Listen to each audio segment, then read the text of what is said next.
โอเคตอนนี้พวกเราออกจากถ้ำกงรอมาแล้วเรามาแวะ Spring River Resort เนาะตอนนี้แอมเซลเข้าไปก่อนแล้วมาแวะพักผ่อนอยู่นี่หน่อยหนึ่งก่อนที่เราจะเดินทางไป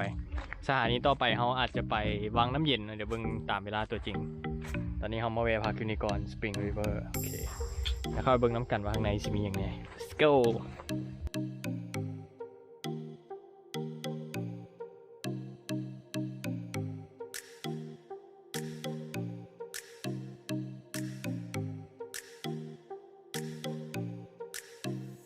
โอเคทำอิฐเขาก็คิดว่าเขาจะอยู่ Spring River แบบมาแวะกินน้ำหินไนท์ซื่อๆแต่ว่า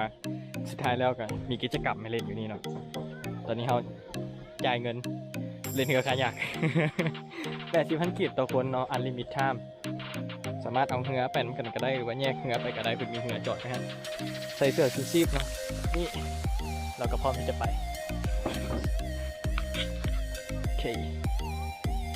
โอเคกว่าจะขึ้นเรือได้อีไลลิงเป็นคนวายก่อนจะขึ้นเรือได้โคตรอีลากอีเรือเลยไม่ได้เล็กขอดไว้โอเคนี่ฮะดิ่งพายไปก่อนเอาเป็นแบบคนแบบชมวิวไปชิวๆ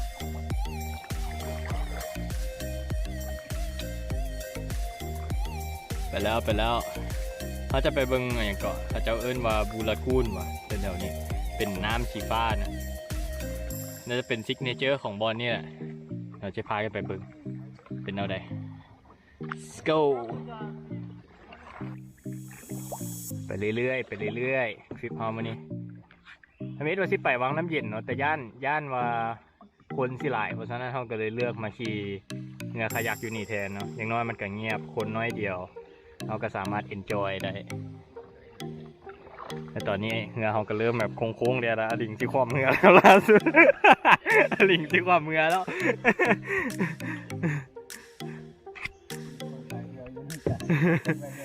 ขายคนพายเรือบ่เป็นอยู่น้ำกันสุดยอดโอเคเดี๋ยวเบิ่งเขาไปหาเบิ่งบูรากูนน้ำกันไปตอนนี้กำลัง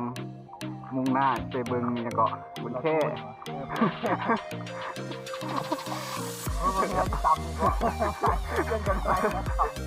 เบิ่งจะได้เห็นแค่เลยว่าจะล่มกลางทางพูดถึงไปก่อนนะเนาะมันเซลแล้วแบบเราพายนึกสภาพขั้นท้องออกมาคนละลำนี่แบบน่าจะบันเทิงกว่านี้ไม่ยังได้ไปบอสอันนี้ขนาดสองคนเลย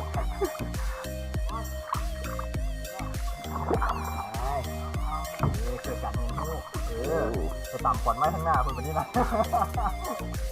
เกิดการเงินลูกงานมันเที่ยวมีปัญหาล่าสุดน้ำเข้าเลยโอ้ยว่าอายุเราควบเงาเที่ยวมาพูดได้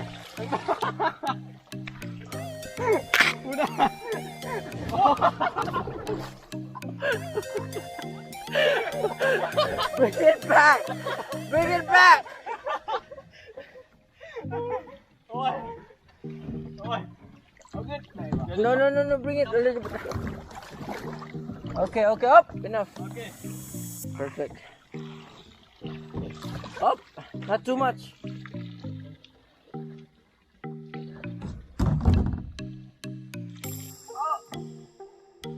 เนาะสุดท้ายก็มา Put it in the land. Bring it to the land. More. No, you. This one right Yes. Okay, perfect. Whoa. That's cool. Okay มาสุดท้ายก็มาฮอด มาแล้วเย้ฝีมือการพายเรือของนกกับไอ้มันเซลรอดล้มรอดตายต่ำคือว่าบอกอะไรห้อง go วิชิตเขาย่างไปต่อแล้วเขาก็จะเจอคู่ผู้แล้วโอ้ยย่าbe careful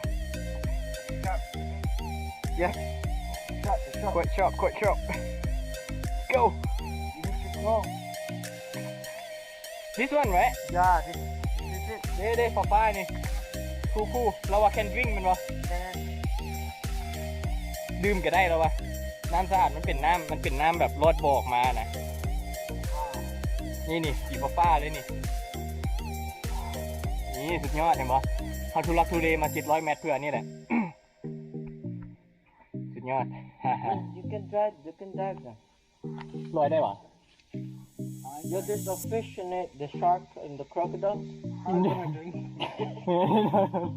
บนวิ่งก็ได้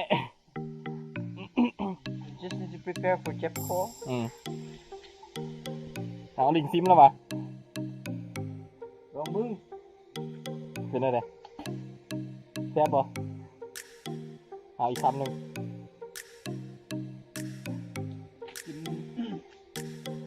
กินเลยไหมไม่เนาะ โอเคเอาพิชิตอันนี้ละเอามาฮอดอันตัวนี่ละเดี๋ยวต่อไปก็อาจจะเป็นรอยน้ำดินนั่นแหละวันนี้พายเรือขยักมาดุนละจะหน่อยครับรอยน้ำดินแถวๆนี้น้ำแถวๆนี้ให้เข้ามาใกล้ตัวบุรกูลนี่มันน้ำแห้งเย็นขึ้นมองเลยว่าแบบเหมาะในการลอยสุดๆสำหรับอากาศร้อนๆจริงๆเย็นแล้วก็ใส่พอแมนแต่ว่าบนทางเทิงนี้ค่อนข้างอะไรกิ่งไม้อย่างมันค่อนข้างคมเนี่ยเว้ยจากก้อนหินจากไม้อยู่เนี่ยแหลมเติบอย่างยากไงจะดูรวมก็คืองานแล้วที่จอดเรือไม่นี่เขาอาจจะเล่นน้ำแถวนี้ก่อนยังไงก็ติดกลับละชิวบ๊ายบายโอเคล่าสุดอันนี้น่าจะเป็นรายการสุดท้ายของเขาแล้วแหละหลังจากที่แบบเขาพายเรือคายักมาฮอนี่อันนี้ก็ลงไปเล่นแล้วเนาะน้อยหนึ่งก็เรือว่าน้ำแบบเย็นมากไอ้มันเสียว่าเย็นแบบซ้ำๆกับบัวอันนี้เกาะวังน้ำเย็นเลยเราอะ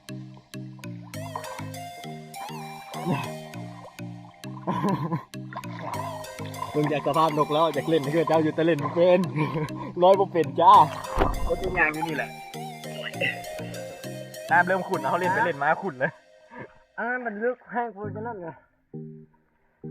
โอเค